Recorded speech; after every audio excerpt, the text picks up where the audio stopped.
দিন রাত 24 ঘন্টা থেমে নেই শব্দ, যেন পুরো এলাকা কাঁপিয়ে দিচ্ছে 50টি শ্যালো মেশিনের একটানা গর্জন। প্রতিদিন খরচ হচ্ছে 2000 লিটার ডিজেল। কেন, কার জন্য এই অদম্য পরিশ্রম? এত পানি তোলার পেছনে কি রহস্য লুকিয়ে আছে? এই বিশাল শ্যালো মেশিনের আয়োজনে কেশবপুর উপজেলার মৎস্য, কৃষি ও অর্থনীতি কিভাবে পাল্টে যাচ্ছে তা জানাবো হোসেন মোবারক মিলনের ভিডিও চিত্রে। চলুন শুরু করা যাক।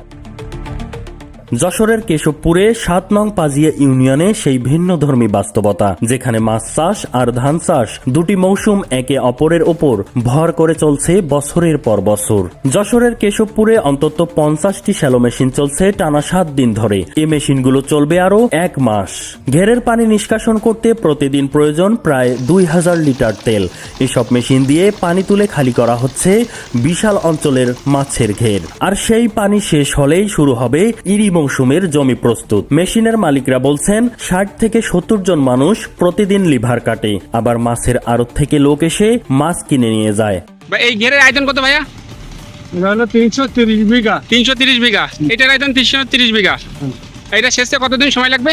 এটা শেষে 15 দিন। 15 দিন সময় লাগবে। কবে এটা বসাইছেন? কবে?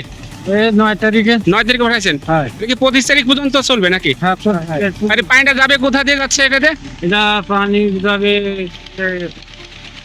খালি বাবদহ নদী দিয়ে বের হয়ে যাবে। বাবদ নদী দিয়ে এই পানিটা বের হয়ে যাবে। হ্যাঁ। তারপরে এখানে ধানের চাষের উপযোগী হয়ে যাবে। ধানের উপযোগী। হ্যাঁ। কত টাকার মাছ বিক্রি করছেন এই পর্যন্ত? কিন্তু 1 কোটি টাকার মাছ বিক্রি হচ্ছে। 1 কোটি টাকার মাছ বিক্রি হয়েছে। আর কত হবে? আর তো এখন 4 কোটি টাকা ওঠ। আরো 4 কোটি টাকা হবে, মানে 5 কোটি টাকা মাছ বিক্রি করবেন। 5 কোটি টাকা মাছ বিক্রি করবেন।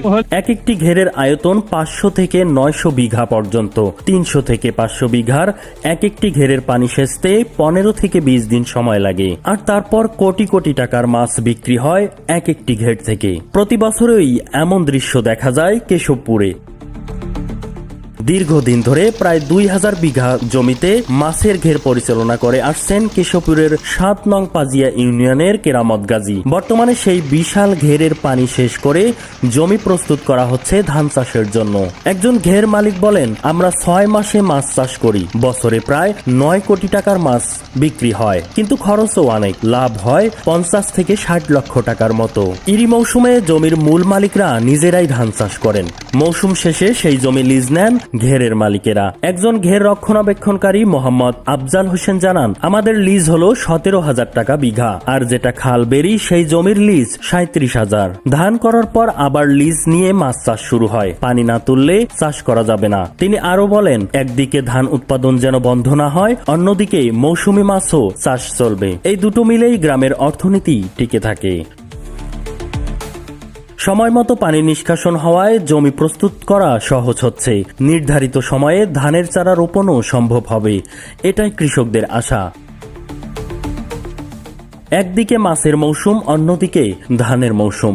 দুটি মৌসুমের সমন্বয়ে গড়ে উঠেছে কেশবপুরের এক অনন্য কৃষি অর্থনীতি, যেখানে ঘাম, পরিশ্রম আর সময় সবই বিনিয়োগ হয় ভবিষ্যতের ফসলের আশায়।